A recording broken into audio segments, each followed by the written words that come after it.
Hello, hello. How are you today? Da, da, da. It's time for relationships and dating from A to Z. The letter J. The letter J. Here we go. Jealousy. Jealousy. Oh, man. Jealousy truly is the green-eyed monster, right? One school of thought is that jealousy is kind of a healthy thing, a good thing. It just sort of shows that you really do care about your relationship or, holding on to that person. It's a dangerous thing to manipulate, though. You don't want to be manipulating your relationship and trying to create jealousy in order to sort of prove that that person really cares about you, because that is a fear-based way of operating in your relationship, right? So the problem with jealousy too is that you can't really move from love if you're in a jealous position. When you are jealous, you literally lose power, like you feel powerless in a sense, because it's something or someone or something else is getting the attention of the one that you love, and that's a powerless feeling. And so anytime that you operate from a feeling of less than, or I'm not whole, or I cannot, I ultimately can't exist without you, whatever it is, whatever that jealousy is triggering in you, that operating from that place is never going to be the most constructive place that you can move from in your relationship. So, jealousy is really, it's something that can be acknowledged, though, from love. You can say, I got to admit, when that person did this, or when you looked at this person that way, or when you decided that you wanted to go to that party instead of this party, I got a little jealous. That was just, and you can literally sort of acknowledge your lower self, so to speak. You can just name it. And then, because you're owning it, your partner can come to you and say, oh, it might not even have ever occurred to them that they may have been choosing something over you or somehow slighting you. But when you own your jealousy and you just name it in a way that, not from anger, then you can actually really grow from it. You can really grow from it because that gives your partner an opportunity to come toward you instead of just defending themselves. So, okay, jealousy. Joking. Well, joking, like banter, all good and well, right? The only time I think that joking is a real problem is if you find that someone is making jokes at your expense a lot. If somebody's sense of humor tends to make you the butt of the joke or tends to make you feel small in the relationship, then that person might not really be able to handle who you are, or they might have a need to keep you small in the relationship. So that's the only time I would be, we all want to be a good sport, and we want to have fun and be playful. But if you notice, if you're with someone and you tend to be the butt of their joke, then that can be the sign of a much bigger issue, of that person really being sort of threatened by your wholeness and even potentially your growth over time. So that's joking. All right, just friends. Just friends. Begs the question, doesn't it? Can men and women be just friends? Well, gosh, we could do a whole movie about that, huh? Let's see. Just friends. I think that there is a point at which you need to be clear about this. I don't know. I almost feel like I have to come back to this. I'm not even sure what I want to say about this.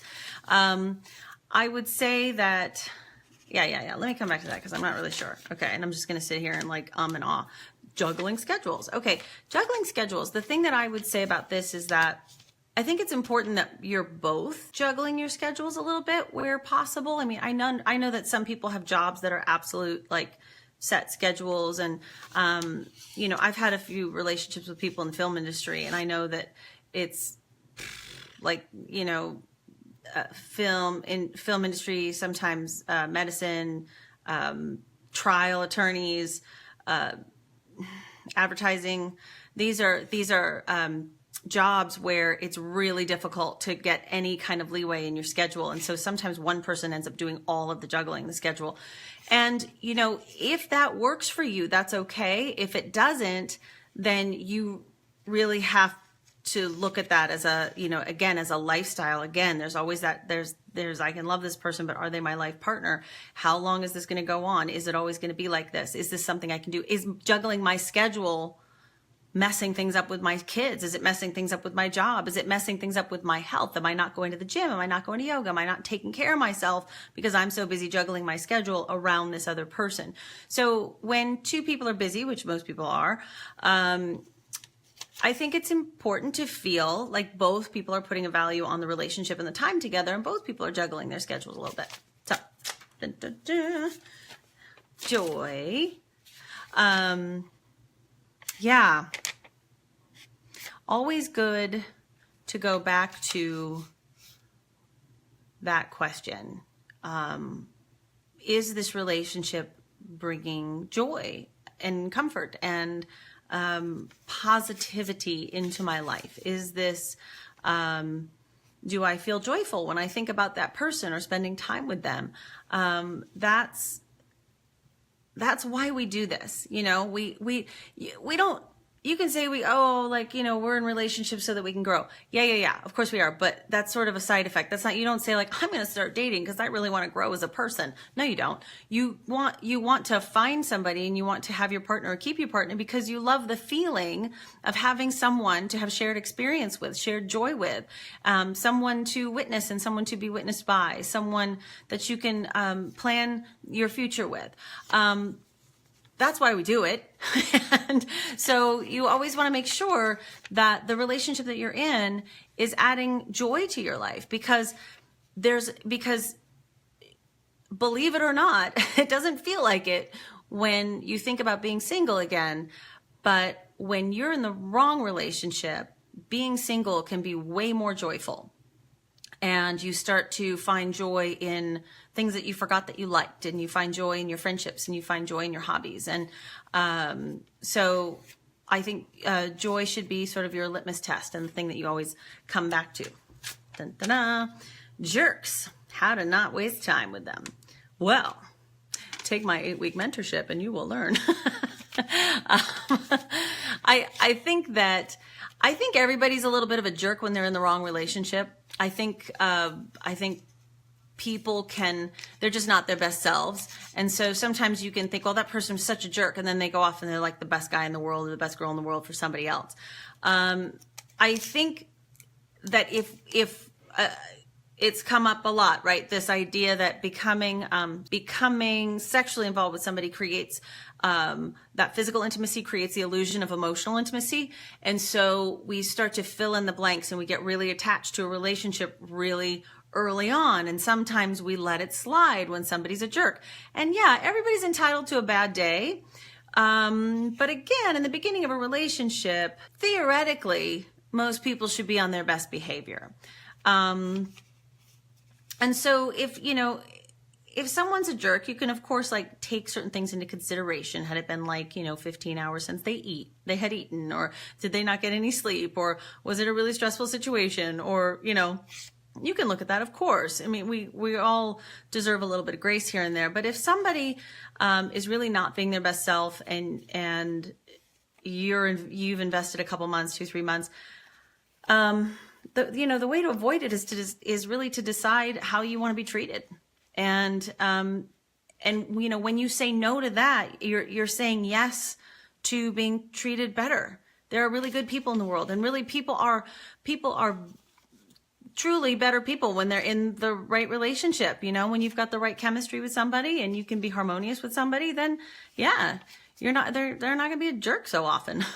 So I think it's really a matter of just acknowledging it and not trying to ignore it all the time. That's what happens most of the time when I say, so somebody will say I blew 6 months with this guy or 8 months with this guy. I'll be like, when was the first time that he showed you this side of him? And they'll be like, maybe like the third date. And I'm like, okay, so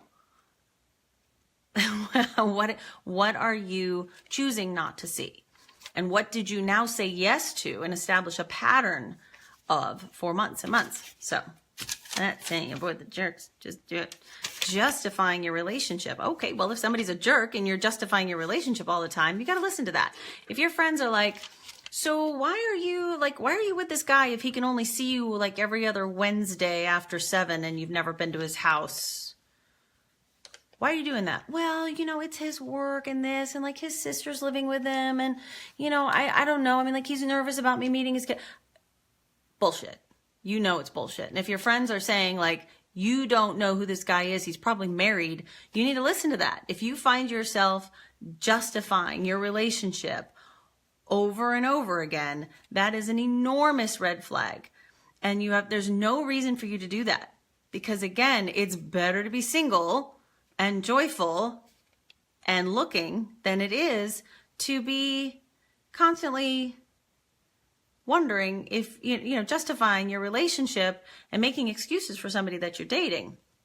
That's a really, really tough place to be. There's nothing joyful about that. Oh, joining families. Joining families is sometimes wonderful and sometimes really, really, really, really bad.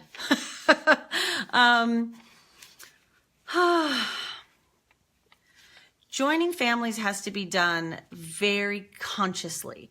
Like, you cannot assume that your kids are going to get together, that they're going to get along well. You can't even assume your dogs are going to get along well. You can't, and when you join families, the really important conversation to have that we talked about a few days ago with the letter F is your finances and how do you pay the bills and how comfortable are you with late fees and how do you want to handle, the gardener or the pool man or this or that. Like what are joint expenses? What are not? Joining families is like such an enormous undertaking, and people that do it successfully, my God, I have so much admiration for that. It can also really, just suck all the sexy out of your relationship. It really can, because your kids didn't fall in love with each other. You guys fell in love with each other. And you can't really expect everybody else to be on board with that. So, and it's difficult because obviously it costs more money to live in different, in two different places. You could be living at two different lifestyle levels, and everybody kind of wants everybody to be happy and at the same level. So there's a lot of reasons that people do it. But when you're doing it, you cannot assume that things are just going to gel right away. There's lots of little things to talk about, including finances, including privacy. How are we going to get privacy? How are we going to deal with exes? How are we going to deal with our custody schedules? Everything. There's so many things to think about. So joining families is not the only way to validate your relationship. Like my man and I have been together. We're in our 10th year together. We still haven't joined our families, and that doesn't make us any less committed to each other. We're completely devoted to each other. But we also know that our lifestyles, dinner times, parenting styles, everything are just different enough that it would probably create a lot of friction that nobody really asked for. So we deal with the inconvenience and the consequence and the expense of not living together. And someday we'll get to. So there you go. All right. Just friends. What do we say about this? What do you guys want to know about this? What does this mean? If you're just friends, okay, this is making me think of friends with benefits. If you're just friends, but you're sleeping together, you need to be really clear within yourself if that's all you want. If that's truly all you want, then you should be able to have grown-up conversation about it, and you shouldn't be angry with each other when the other one dates. So if you're just friends and that person is not available when you want them to be, or you see that they're posting on Instagram or something with, that they're on a date or there's someplace that they didn't tell you about, then you need to, if that really triggers you and upsets you, then you need to question that definition for yourself. Is there too much bonding here? Is this person really actually more than a friend? And I'm just trying to keep it that way because I like the comfort. I like having that person in my back pocket. And as far as like breaking something like that off, or even breaking up let's say you had a short relationship with somebody and you really like to be friends, a lot of times you need some time. You need a buffer of time to kind of reestablish yourself, your life, your future vision, all of that, before you can kind of come back into the fold and actually be just friends. It can happen. It happens all the time. Social media, I think, makes it a little bit more difficult because everything's kind of in your face. But that's what I would have to say about just friends. I hope that answered the question that this was prompting. So that is the letter J. So tomorrow is the letter K. I don't know how many we're going to have. So I need you guys. I need you to like post on my page and stuff. And I will see you tomorrow for the letter K. Bye.